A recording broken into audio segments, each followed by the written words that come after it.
ChampsTalk, als je knokken niet meer krijgt uit je kop. ChampsTalk, ouwe hoeren zonder rem op de klok. ChampsTalk, voor mijn strijders en mijn vechters pas zinnen. Ga lekker zitten en laten we beginnen met de ChampsTalk.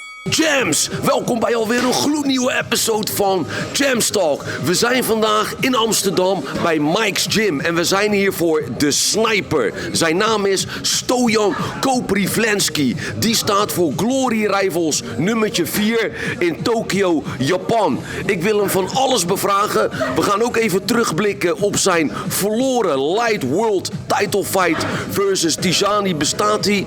Ik heb alweer te veel gezegd. Ik zou zeggen, stay tuned.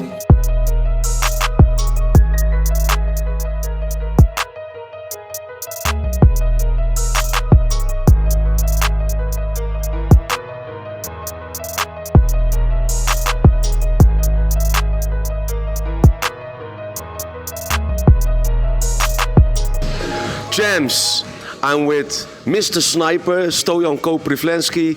Good to see you again, my friend. Good to see you. Good to see you guys too. I'm very happy to be again at your interview. So I hope you have some nice questions to answer them. You're looking sharp, man. Yeah, I'm good. I feel good. I'm sharp. I'm ready. You know, it's almost fight week, so I must be sharp. Glory Rivals 4, Tokyo, Japan. Later on we're going to talk about your next opponent. I want to look back for a moment, because it was, in my eyes, the fight of the night. I'm talking about Glory Collision 4, October 8. Yeah. How do you look back on that fight? If I gotta be honest, I feel like it was one of the greatest fights in my career. I enjoyed very much. I enjoyed very much, really. And I like that it was 5 rounds. So like at the first 2 rounds, I feel a little bit stiff, and then I can show more of my ability for the third, fourth, and 5th round. And yeah, if I gotta be honest, I think I won the 3rd, 4th, and 5th round. But you know that the judges give the decision, so I don't complain or nothing. Maybe because Tijani was the champion, that's why I have to do something a little bit more. So we see, the next time we meet, I have to push more, and I'm gonna push more, and then I'm gonna get the belt. It was a split decision. It wasn't a unanimous decision, so it was really, really close. How did you score the fight? By my opinion, I told you, I think he get the first 2 rounds, for sure. Then I think the 3rd round was for me. They give the 3rd round split. It was 3 judges for him, 2 for me. And 4th and 5th, I think it was also for me. But yeah, this is how I see it. I think was 3-2 for me on the rounds. I can see your point of view. Round 3 was the crucial one, right? Yeah, it was very important round, because if they give him the 3rd round, it's like then I have to make a knockdown or knockout to get the fight. I read a lot of comments on YouTube, and a lot of people thought you won the fight, to be honest. Can you live with this decision? Yeah, it's not my... It's okay for me. I can take it. I was cut off back in the days also with my another fight. So for me, the most important is that we both make a great fight.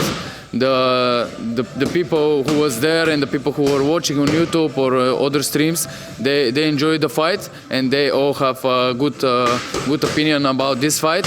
Also about Tijani, he played smart, he played good, he moved well. I missed a lot of punches, and but by my side I put the pressure, so it was an interesting fight. You know, we put some different styles, and that was the beauty of the game.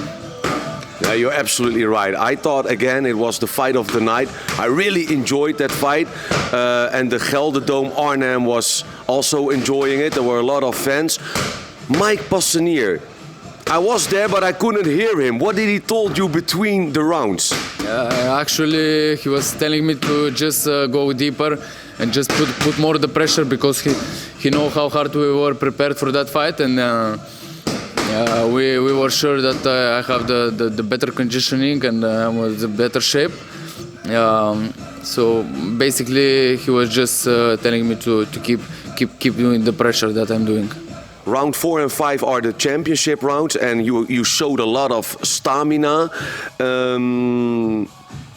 Are you going to see Tijani Bestati again in the ring? Yeah, I think so. We already met like three times, so I guess we're gonna meet again. And if he's still gonna be a champion, I'm gonna win the next few fights. So I guess we're gonna meet again. Do you respect him even more after this fight? Yeah, I respect him as a fighter. I also like. I don't have opponents that I don't respect. It's just I see them all like a business, and I see his belt like is something that I have to take. So it's the same respect. Yeah, of course. I saw you as a guest at Glory Collision 3. After the fight, were you really disappointed, or what did you do after the fight? Which after my fight? After the fight against Bestati.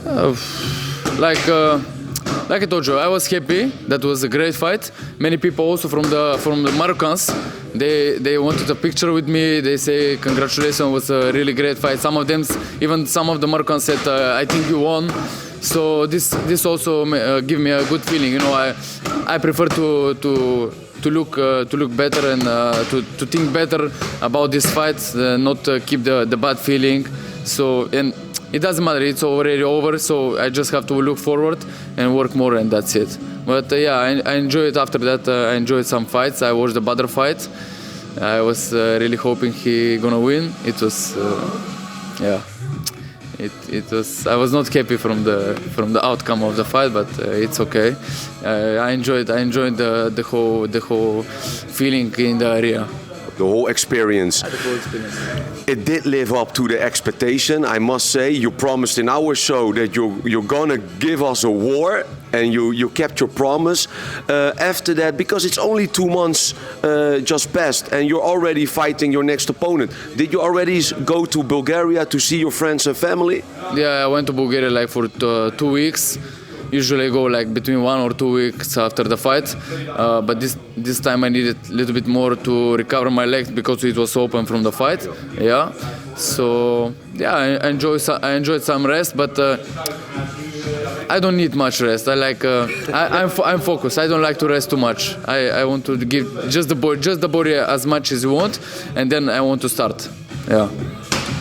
Let's talk about your next opponent. His name is Kaito Ono. He's a really big superstar in Asia. He fought about 55 fights. He only lost 6 fights. What do we know more about your next opponent? Actually, I didn't know this guy until I had to fight with him.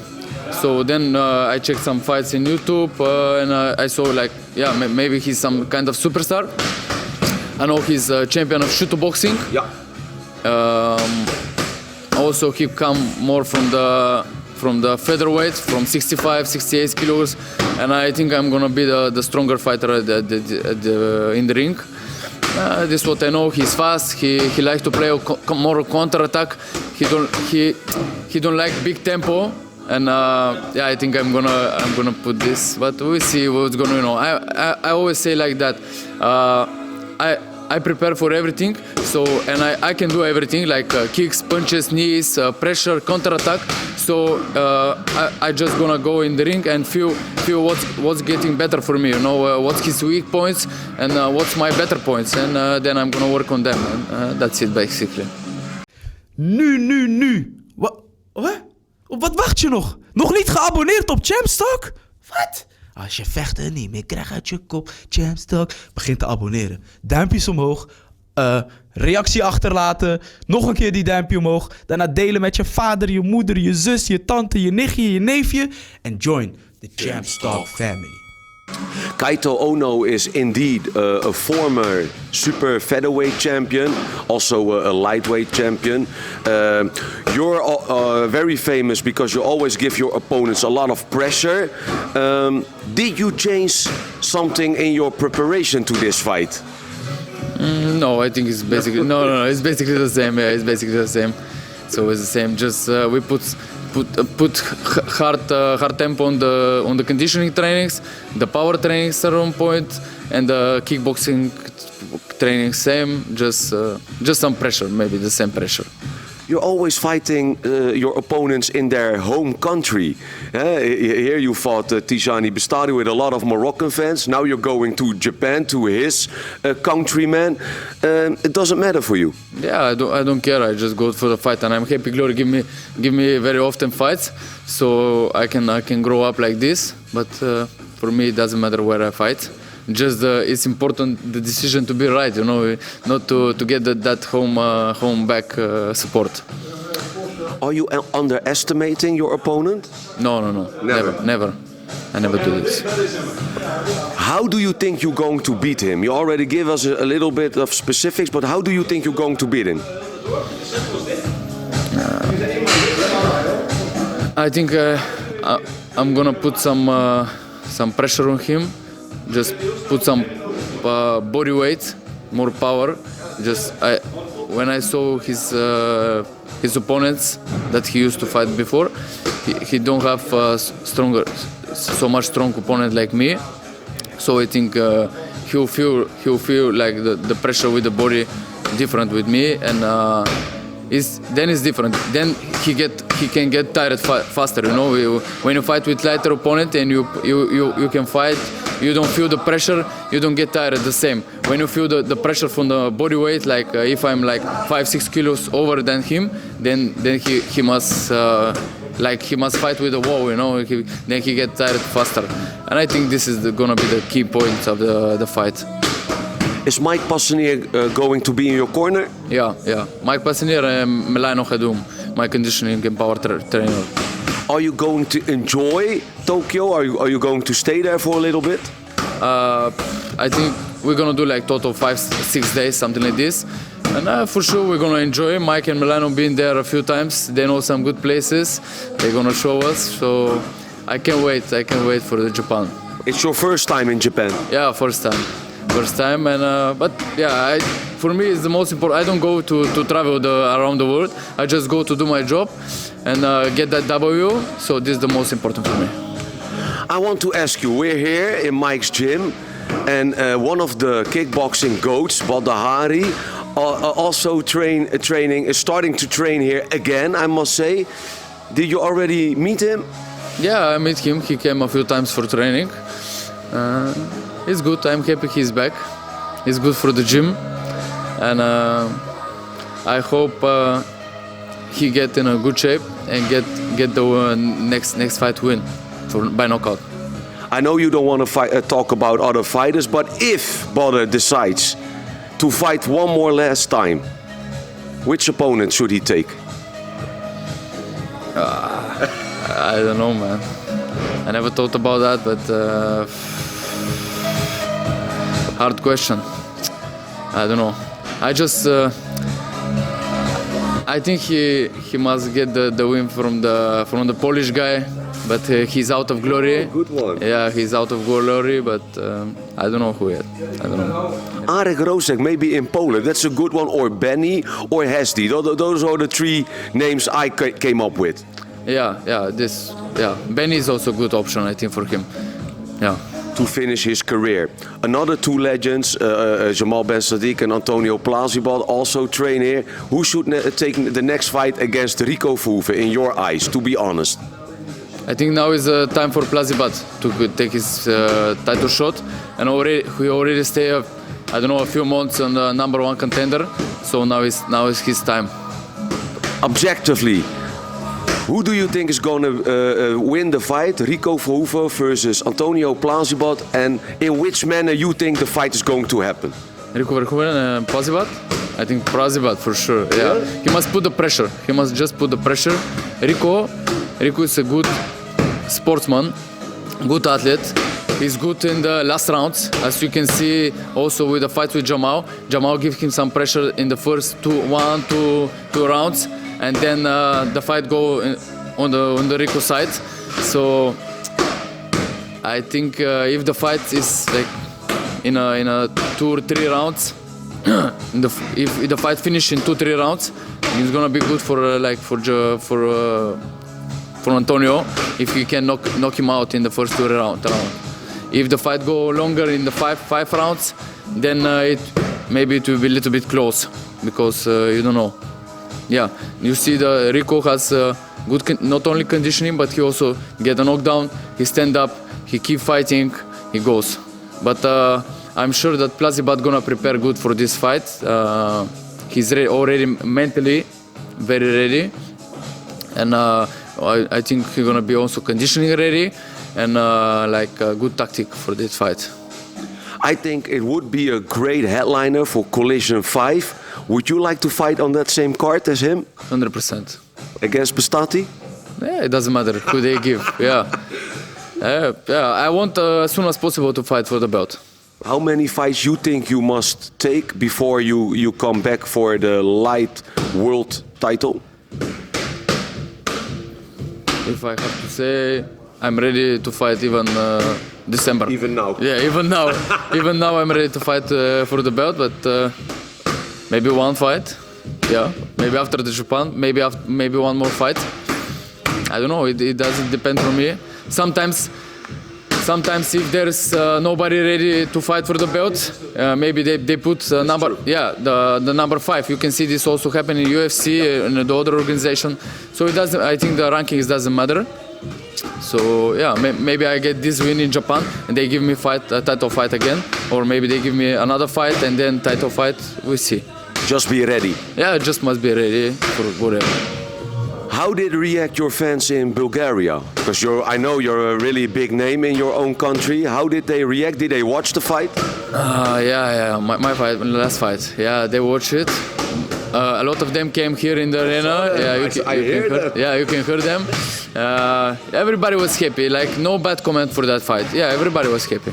They say that I grow a lot, and this because I stay here in Mike's. Like for the last 2 years, I almost don't go back to Bulgaria, just 3-4 times for 1 week, let's say 2 weeks maximum. So yeah, when you're constantly training, constantly in a good preparation, no injuries, thank God, and then everything is coming on its place. So they're all happy. Yeah. Glory rivals for Japan, Tokyo, Stoyan. If you look in that camera, what do we have to tell to your next opponent, Kaito Ono? Kaito, I'm coming to make sushi of you. Oes. ChampsTalk, als je knokken niet meer krijgt uit je kop. ChampsTalk, ouwe hoeren zonder rem op de klok. ChampsTalk, voor mijn strijders en mijn vechters pas zinnen. Ga lekker zitten en laten we beginnen met de ChampsTalk.